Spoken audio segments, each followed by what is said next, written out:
जय हिंद दोस्तों। स्वागत है सभी का। आज अपने हिस्ट्री के लेक्चर 4 के साथ आपके सामने उपस्थित हुए हैं। लास्ट 3 क्लासेस आपको प्रोवाइड करा दी गई हैं, आप उसको एक बार वॉच कर लें। लेक्चर 4 की ओर अपन चलते हैं बिना किसी देरी के।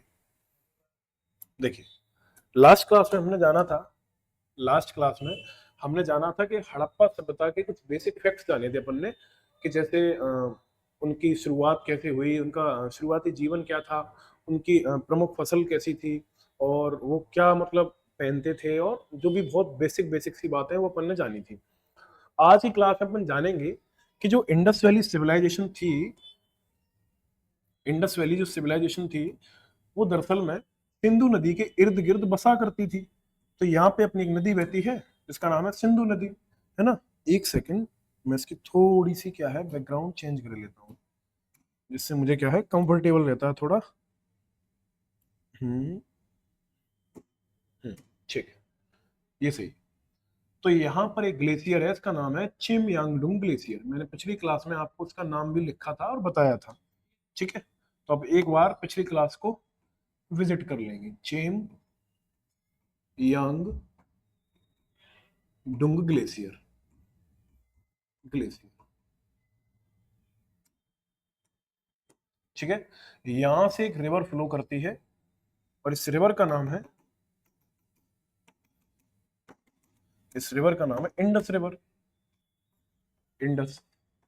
और मैंने आपको बताया था कि इंडस रिवर के चारों ओर इर्द गिर्द इसके सभी दिशाओं में शहर बसा करते थे, इसलिए इसको अपन क्या बोलते हैं, सिंधु घाटी सभ्यता। अब यहाँ जानने वाली बातें ये है कि ये शहर थे कौन से, और इन शहरों से जब खुदाई की गई, एक्सकेवेशन किया गया, तो यहाँ से कुछ आर्कियोलॉजिकल सोर्सेस निकले। एग्जाम में कई बार ये क्वेश्चंस आपके एग्जाम का पार्ट बनते हैं।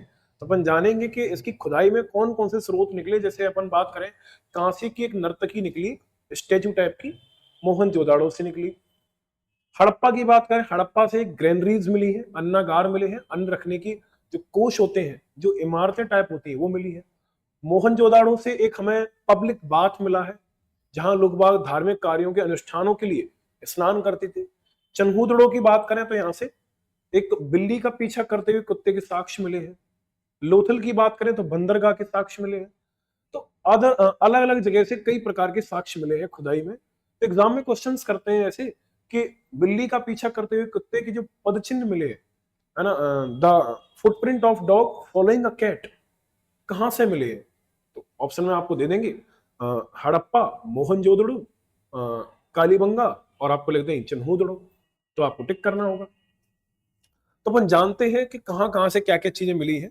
मैं स्लाइड लेकर आया हूं, मेरी द्वारा बनाई गई है, ठीक है। इसको मैंने कई क्लासेस में यूज भी किया है, तो मैं आपको उसी के माध्यम से आपको बता देता हूं। तो बहुत ही सिंपल तरीके से आप इसको देख पाएंगे, ठीक है। आप इसको काफी ज्यादा सिंपल तरीके से देख पाएंगे। चलिए देखो, मैं आपको यहाँ एक्सप्लेन करता हूँ, आपकी नजरें पूरी तरीके से बोर्ड पर होनी चाहिए। देखो, हड़प्पा एक शहर है। हड़प्पा शहर पूछा जाएगा आपसे कहाँ है, तो पाकिस्तान के पंजाब में। क्या बोलेंगे आप? पाकिस्तान के पंजाब में एक जिला है मांट गोमरी। कौन सा जिला है? मांट गोमरी जिला है।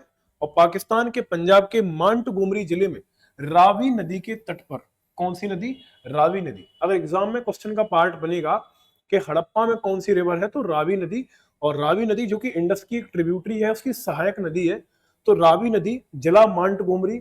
राज्य की बात की जाए तो पंजाब प्रांत, और देश की बात की जाए तो पाकिस्तान। आपको पता होगा पंजाब भारत के साथ साथ पाकिस्तान में भी है, और पाकिस्तान में इवन भारत से बहुत बड़ा है, ठीक है। तो शहर का नाम है हड़प्पा, और हड़प्पा की खोज की गई थी दयाराम सानी के द्वारा 1921 में।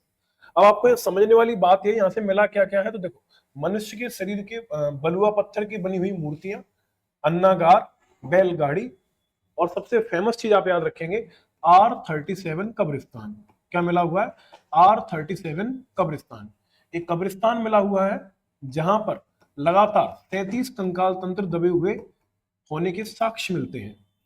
तो बात करें हड़प्पा से, अब देखो बहुत ज्यादा कुछ याद नहीं रखेंगे। हड़प्पा से आप एक अन्नागार याद रखेंगे, ग्रेनरी याद रखेंगे, जहां चावल, गेहूं, धान ऐसी चीजें रखी जाती थी, उसके साक्ष्य मिलते हैं।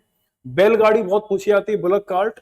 और साथ साथ में R37 कब्रिस्तान, यानी कि R37 ग्रेव यार्ड, ये कहां से मिलता है? तो याद रखेंगे ये हड़प्पा से मिलता है। और दयाराम साहनी 1921 में इसकी खोजकर्ता माने जाते हैं। रावी नदी के तट पर है, मांटगोमरी जिला है, और राज्य कौन सा है, पंजाब है, और देश कौन सा है, पाकिस्तान है। मोहनजोदाड़ो की बात करी है, इसके ऊपर मूवी भी बनी है, शायद आपने देखी हो, कभी मौका मिले तो देखने का, तो उसको देखना। तो मोहनजोदाड़ो, इसके खोजकर्ता की बात की जाए, मोहनजोदाड़ो में खुदाई किसने करवाई थी, इसको बताया किसने था, इसको इंट्रोड्यूस किसने किया था, तो राखल दास बनर्जी, शॉर्ट में आरडी बनर्जी भी कहते हैं। 1922 की बात है, वहां इन्होंने इसको प्रस्तुत किया 1922 में। ये भी पाकिस्तान में ही पड़ता है, और पाकिस्तान में एक जिला है लरकाना, और जो राज्य यानी प्रांत है वो पंजाब है। पाकिस्तान के लरकाना जिले में सिंधु नदी के तट पर, प्रॉपर नदी कौन सी है, सिंधु। असल में देखो ऐसे सिंधु फ्लो करती है ना, तो सिंधु की ऐसे सहायक नदियां हैं, कभी आपने पढ़ी हो, झेलम, चिनाब, रावी, सतलज, व्यास, इस तरीके से। तो ऐसे ही इधर एक नदी है सिंधु नदी, तो सिंधु नदी के तट पर मिलता है हमें कौन सा, लरकाना जिला, और वहीं पर मिलता है हमें मोहनजोदड़ो। और मोहनजोदाड़ो में सबसे खास आपके एग्जाम का पार्ट बनता है, यहां से हमें मिलता है विशाल स्नानागार, एक हमें ग्रेट पब्लिक बाथ मिलता है। ऐसा मानते हैं कि यहाँ पर लोग नहाते होंगे जब कोई धार्मिक कार्य करने जाते थे, जैसे अपने यहाँ धर्म में आपने देखा होगा ना, घाट वगैरह होते हैं नहाने के लिए, ताकि अपन कोई शुभ काम करने जाते हैं, धार्मिक अनुष्ठान करने जाते हैं, तब अपन नहाते हैं। तो ऐसे ही विशाल स्नानागार आपको मोहनजोदाड़ो मूवी है वहां भी आपको इसको दिखाया गया है। इसके अलावा अन्नागार भी मिलता है। और सबसे महत्वपूर्ण, अच्छा मैं जो इंपोर्टेंट है वहां पर स्टार मार्क कर देता हूं, ये बहुत इंपॉर्टेंट है। ये कांसे की नर्तकी मूर्ति, एक स्टैचू मिली है कांसे की, और डांसिंग गर्ल है वो, a dancing girl which is made up of bronze, कांसे की बनी हुई एक डांसिंग गर्ल मिली हुई है, मूर्ति है दरअसल में वो, तो वो भी यहीं से मिली है, ये भी इंपॉर्टेंट है। और सबसे ज्यादा इंपॉर्टेंट, पशुपतिनाथ की मुहर, मैं अभी आपको दिखाऊंगा पशुपतिनाथ की मुहर, इसको आप दिमाग में सेव कर लें, सारे के सारे नोट करते चलें। और एक दाढ़ी वाला पुरुष, मैंने क्या कहा, दाढ़ी वाला पुरुष, इसकी भी मूर्ति मिलती है, और बने हुए कपड़े मिलते हैं। अगर दाढ़ी वाले पुरुष की बात करें, देखो मैं आपको कांसे की नर्तकी भी दिखा देता हूं, ऐसा कोई इश्यू नहीं है। देखो dancing girl in Indus valley civilisation, ये आ गया, ठीक है। इस तरीके की कांसे की नर्तकी मिलती है, ठीक है, ये मिलती है डांसिंग गर्ल, ठीक है, ब्रॉन्ज की बनी हुई है। ये आपको मैंने इसलिए दिखा दिया ताकि आप इसको एक इमेज अपने दिमाग में रख पाए। ये अपन को मोहनजोदाड़ो से मिलती है। और साथ साथ में आपसे कई बार ये भी पूछेंगे कि पशुपतिनाथ की मोहर कहां से मिलती है। तो पशुपतिनाथ कुछ इस तरीके से, देखो पशुपतिनाथ, ये रहे पशुपतिनाथ। इसको थोड़ा सा आपको मैं एक्सप्लेन करता हूँ, समझना है इसको बहुत तरीके से, ठीक है। इसको अपन एक्सप्लेन करते हैं, समझते हैं। देखो इसमें बहुत ध्यान से आपको देखना पड़ेगा, जॉन मार्शल ने इसको एक्सप्लेन किया है। ये बीच में आपको एक पर्सन बैठा हुआ दिख रहा होगा, ये पर्सन है, ठीक है, ये आपको बीच में बैठा हुआ दिख रहा है। देखो एक अच्छी सी इमेज लेता हूं मैं, जहां आप इसको अच्छे तरीके से समझ पाएंगे।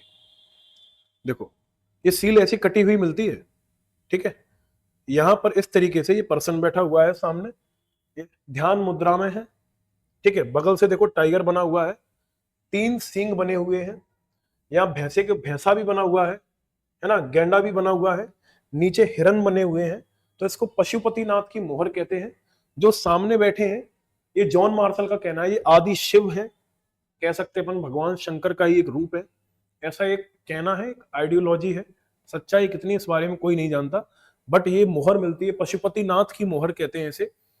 पशुपतिनाथ क्यों कह रहे हैं, क्योंकि इनके आसपास पशुओं के चित्र बने हुए हैं। ऊपर ध्यान से देखेंगे तो आप मछलियों के बनी हुई है, देखो मछली बनी हुई है। तो ये कहां से मिलती है, मोहनजोदाड़ो से मिलती है, ठीक है। एग्जाम का कई बार पार्ट बना हुआ है, तो इसको आप याद रखेंगे, ठीक है। इसको आप क्या करेंगे, इसको आप याद रखेंगे, ठीक। चलिए कोई नहीं, फाइल आपकी चली गई, लेकिन आप इसको याद रखेंगे, ठीक है,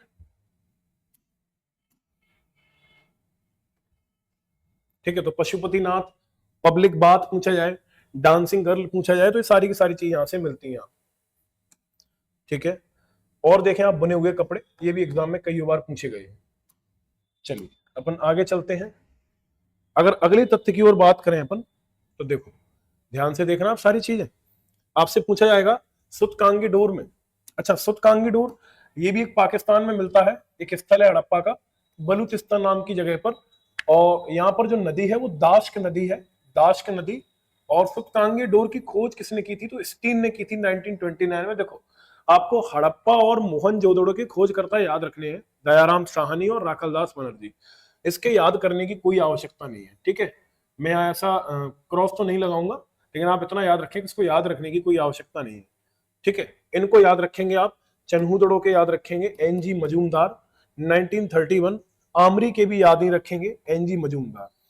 इनके प्लेसेस लिखे हुए हैं सिंधु नदी के तट पर, सिंध प्रांत में। और ये भी सिंधु नदी के तट पर मिलता है, ये भी अपन को कहां पे? पाकिस्तान में मिलता है। अच्छा, सुत्तांगी डोर की बात की जाए तो सुत्तांगी डोर से जो हमें चीजें मिलती हैं, ऐसा मिलता है कि जो बेबीलोन नाम की जगह है जहां का सिकंदर हुआ करता था, हड़प्पा और बेबीलोन के बीच में व्यापार जो साक्ष्य होते हैं उससे संबंधित हमें चीजें यहाँ पर देखने को मिलती हैं। अगर चन्हूदड़ो की बात करें तो अभी मैंने आपको थोड़ी देर पहले ही बताया था कि बिल्ली का पीछा करते कुत्ते के साक्ष्य मिलते हैं, यानी कि a dog following a cat, उसके फुटप्रिंट मिलते हैं। कहां से? चन्हूदड़ो से। मन के बनाने का कारखाना भी और इसकी दुकानें मिलती हैं। अच्छा, एक चीज में छूटी हुई मैं ऐड कर देता हूं, यहां से लिपस्टिक के भी साक्ष्य मिलते हैं, लिपस्टिक के साक्ष्य, है ना, लिपस्टिक के साक्ष्य मिलते हैं। मैं लिख देता हूं, लिपस्टिक के यहाँ से एविडेंस मिलते हैं। साथ साथ में यहाँ से जो श्रृंगारदानी होती है ना, उसके भी साक्ष्य मिलते हैं। तो इससे हमें इस बात का आइडिया लगता है कि यहाँ के लोग ऐसी चीजों को यूज करते होंगे। आपको पता है जो R37 कब्रिस्तान है ना, वहां से कंकाल तो मिला ही है, साथ साथ में ऐसी हड़प्पा सभ्यता के लोगों की मान्यताएं हुआ करती थी, जब इंसान मरता है तो उनको लगता था कि कोई दूसरी दुनिया में जाता होगा, तो उसको जब वो जमीन में दफनाते थे तो उसके साथ उसकी जरूरत की वस्तुएं रख देते थे, जैसे पानी, चावल, गेहूं, कपड़े। उसके लगता था शायद दूसरी दुनिया में गया है तो उसका यूज करेगा, वो उपयोगी होंगी उनके लिए, ऐसी मान्यताएं हुआ करती थी, है ना। अब आप खुद सोचकर देखिए, उस समय कहाँ, आज से 5,000 साल पहले की बात चल रही है, इंसान किस लेवल पर सोचता होगा चीजों को। आमरी नाम की जगह, ये भी पाकिस्तान में है, सिंधु नदी के तट पर है। यहां से हिरन के साक्ष्य मिलते हैं, एविडेंस ऑफ डियर, हिरन के साक्ष्य मिलते हैं, ठीक।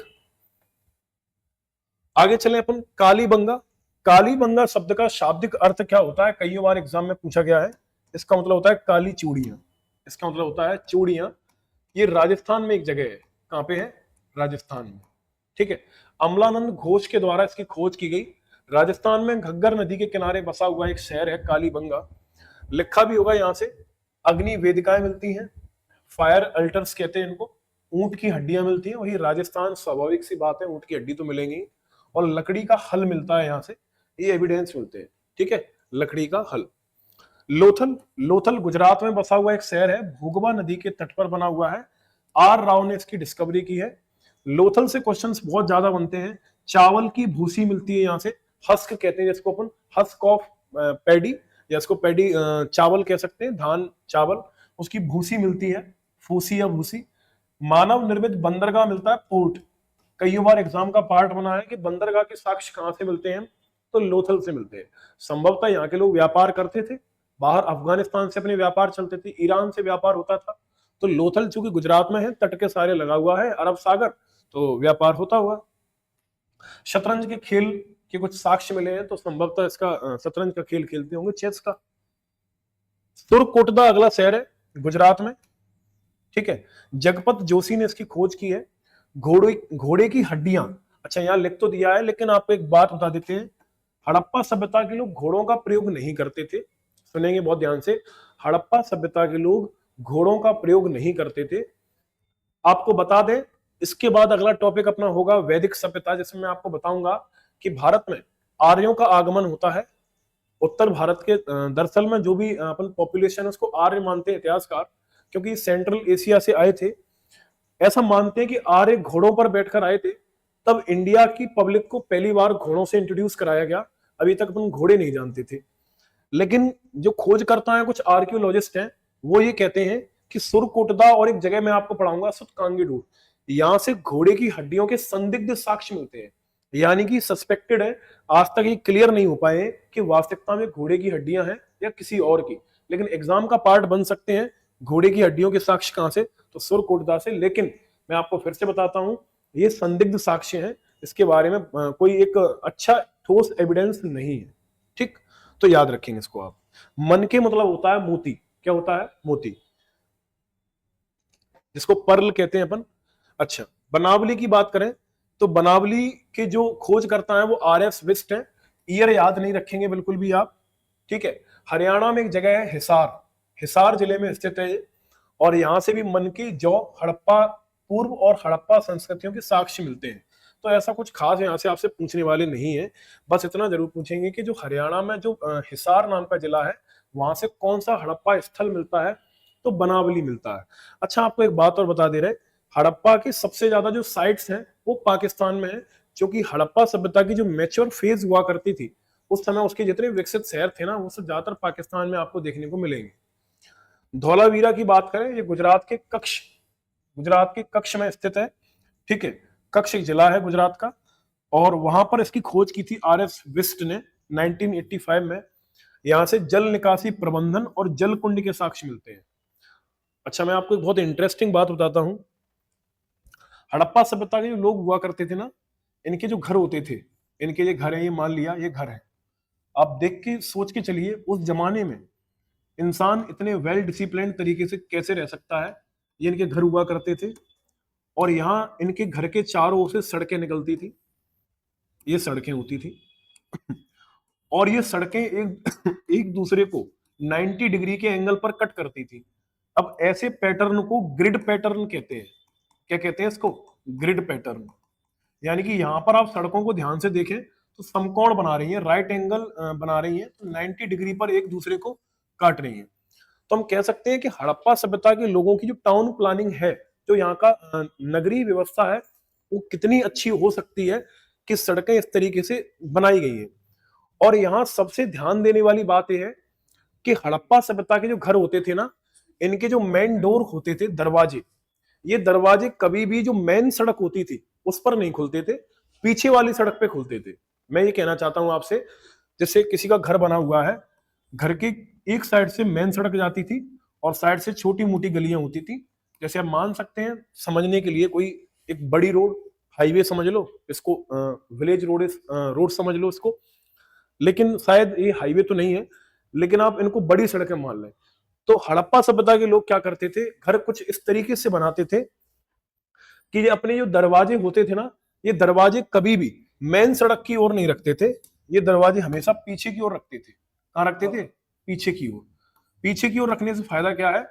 क्योंकि मेन सड़क पर लोगों का आवागमन ज्यादा होता है, तो आवागमन ज्यादा होने से क्या है, मिट्टी ज्यादा होगी, और मिट्टी उड़ेगी जब, तो लोगों के घर में आएगी और घर गंदा होगा। तो इसके चलते क्या करते थे, ये दरवाजा पीछे की ओर रखते थे, जिससे क्या है, मिट्टी नहीं आएगी और घर साफ सुथरा रहेगा। देख रहे हो ना दिमाग आप?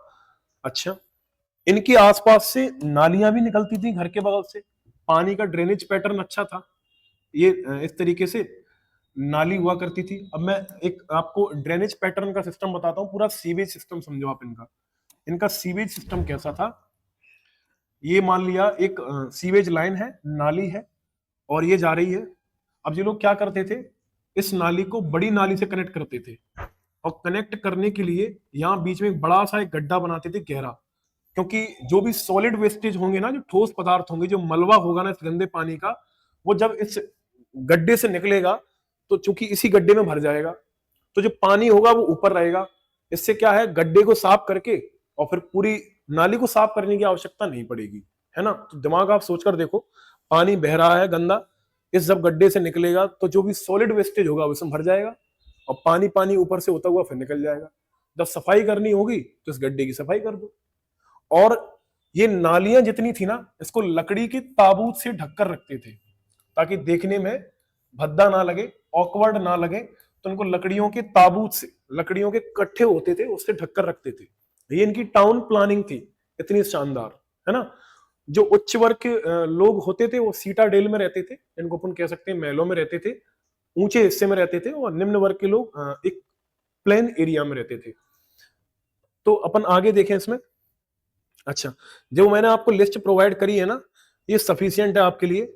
ठीक है, आपके एग्जाम के नजरिए से देखा जाए तो मोर देन सफिशियंट है, इससे ज्यादा आपको दिमाग लाने की आवश्यकता नहीं है, बस आप प्रैक्टिस करें क्वेश्चंस की। अच्छा, आगे देखें अपन। तो ये कुछ आपके सामने इंडस्ट्रीज लिखी हुई हैं और इनके कुछ सेंटर हैं, इनके कहाँ कहाँ इनके जो सेंटर हुआ करते थे। जैसे उस जमाने में बर्तन उद्योग हुआ करता था, अब इनकी कंपैरिजन आज से नहीं करें आप। आज तो टेक्नोलॉजी है, बहुत सारी चीजें हैं, ये उसी स्तर के हिसाब से सोचें कि लोग बना रहे हैं अपने हाथों से, हैंडीक्राफ्ट का जमाना है उस समय। तो बर्तन उद्योग हड़प्पा और मोहनजोदाड़ो में देखने को मिलता है, धातु उद्योग हड़प्पा, मोहनजोदाड़ो, लोथल में मिलता है। ये पूरी एक लिस्ट है, आप इसको एक सरसरी नजर से इसको आप देख लें। प्रश्न बनने की संभावना बहुत ज्यादा नहीं रहेगी यहाँ से, लेकिन आप फिर भी इसको देखकर जाएं इसमें, ठीक है, कोई समस्या वाली बात नहीं है। मैंने इसी वजह से इसको ऐड किया है। क्वेश्चंस आपका किसी भी एंगल से बाहर नहीं निकलना चाहिए, तो इसको आप जरूर देखें, ठीक है। एक बार इसको पढ़ जरूर लें, अगर दिमाग में आप पढ़ लेंगे तो एग्जाम में जब आएगा तो ऑप्शन देख के आप इसको क्लिक कर जाएगा, तो आप उसको टिक कर पाएंगे आप, है ना। तो इसको देख लें आप। अच्छा, हाथी दांत जिसको अपन टस्क कहते हैं, गजदंत कहते हैं, लोथल से इसका अपन को साक्ष्य मिलता है, यहाँ पे इसका सेंटर मिलता है अपन को। सिंधु घाटी सभ्यता के लोग कोई पूछे इनके लिए सबसे मेन चीज क्या थी, तो ये व्यापार करते थे, और व्यापार इनके आय का सबसे बड़ा स्रोत हुआ करता था, और पशुपालन भी करते थे, एनिमल हस्बेंड्री भी करते थे, पशुओं को पालते थे।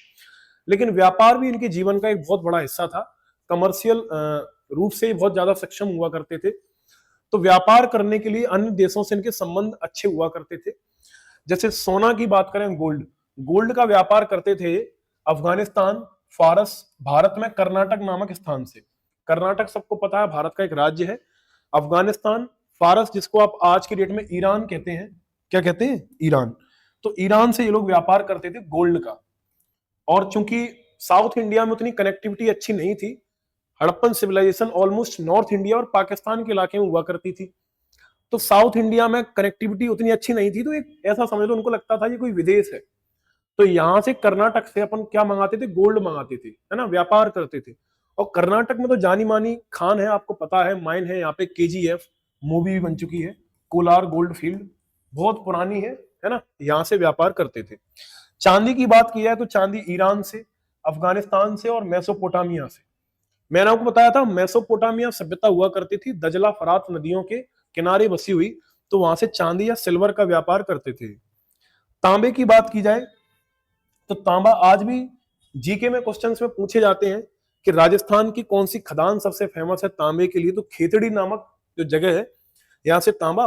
और बलूचिस्तान जो कि पाकिस्तान में है, वहां से, ठीक है। अच्छा, बलूचिस्तान के बारे में आपने सुन के रखा हुआ, करंट मुद्दा, तो मुझे लगता है आगे चल के कभी पाकिस्तान स्प्लिट हुआ तो बलूचिस्तान एक नया पाकिस्तान के रूप में निकल के आएगा, आप इसका सब्र करें आप।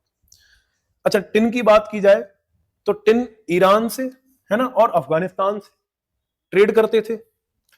एक सेल खड़ी होता है, खेल खड़ी लिख दिया इसमें, सेल खड़ी कर लें आप। इसका भी व्यापार कहां से करते थे, बलूचिस्तान, राजस्थान, गुजरात। अच्छा, आप देख रहे हैं ना इनके संपर्क कहां कहां तक है, ईरान, अफगानिस्तान तक फैले हुए हैं, पर्सिया तक फैले हुए हैं। एक मड़ी हुआ करती थी, उसको दक्षिण भारत से इसको ट्रेड करते थे। शंख हुआ करता था, शंख को सौराष्ट्र और दक्षिण भारत से करते थे, है ना। ये सारे इनके ट्रेडिंग हुआ करते थे। आमतौर पे एग्जाम में चांदी, तांबा, टिन में से क्वेश्चन कर लेते हैं, ठीक, इसको आप देख के चलेंगे, ठीक। आगे देखते हैं अपन अगली स्लाइड की ओर। अच्छा, ये पशुपतिनाथ की मोहर भी लगी है, थोड़ा क्लियर है, आप इसको देख सकते हैं चाहे तो, ठीक है। एक बार मैं इसको बता देता हूं आपको। सामने एक पुरुष बैठा हुआ है ध्यान मुद्रा में, बिल्कुल एकदम, ठीक है, ध्यान कर रहा है, मेडिटेशन कर रहा है। आदि शिव बताए जा रहे हैं, इनके ध्यान से देखेंगे तो 3 सींग भी बने हुए हैं, 1 2 3। ये देखो, ये भैंसे का चित्र बना हुआ है, सींग देखो इसके, और ये गेंडे का बना हुआ है, इसके दांत से पता चल रहा है। ये मछलियों के साक्ष्य बने हुए हैं, है ना, ये मछलियों के बने हुए हैं साक्ष्य। और यहां की बात की जाए तो यहां देखें आप, ये हाथी बना हुआ है, ये टाइगर बना हुआ है, और नीचे हिरन बने हुए हैं, ठीक है। इस तरीके से ये ध्यान मुद्रा में बैठे हैं, ये आदि शिव है। कौन है आदि शिव? ऐसा मेरा कहना नहीं है, ऐसा जॉन मार्शल का कहना है, ठीक है। तो आप इसको देखते चलेंगे। अब यहां आपकी इंडस वैली सिविलाइजेशन खत्म होती है, लेकिन आपको थोड़ी सी जानकारी और बताता हूं। इंडस वैली सिविलाइजेशन आगे चल के पूरी तरीके से खत्म हो गई, इसका डिक्लाइन हो गया, पतन हो गया। पतन कैसे हुआ वो अपन समझते हैं। पतन कैसे हुआ, तो कई इतिहासकारों के अपने अपने मत हैं, अपनी अपनी विचारधाराएं हैं। सबसे ज्यादा जो एक्सेप्टेबल जो विचारधारा है वो है क्लाइमेट चेंज। कौन सी है? क्लाइमेट चेंज, जलवायु परिवर्तन। है ना, जलवायु परिवर्तन। देखो समय समय पर जलवायु परिवर्तन होता है कई कारणों से, मानवीय हस्तक्षेप के होने से। तो ह्यूमन बींग्स क्या होते हैं, अगर में एवोल्यूशन हो जाता है तो सरवाइव कर जाते हैं, अगर एवोल्यूशन नहीं हो पाया तो क्लाइमेट चेंज के चलते सरवाइव नहीं कर पाते हैं।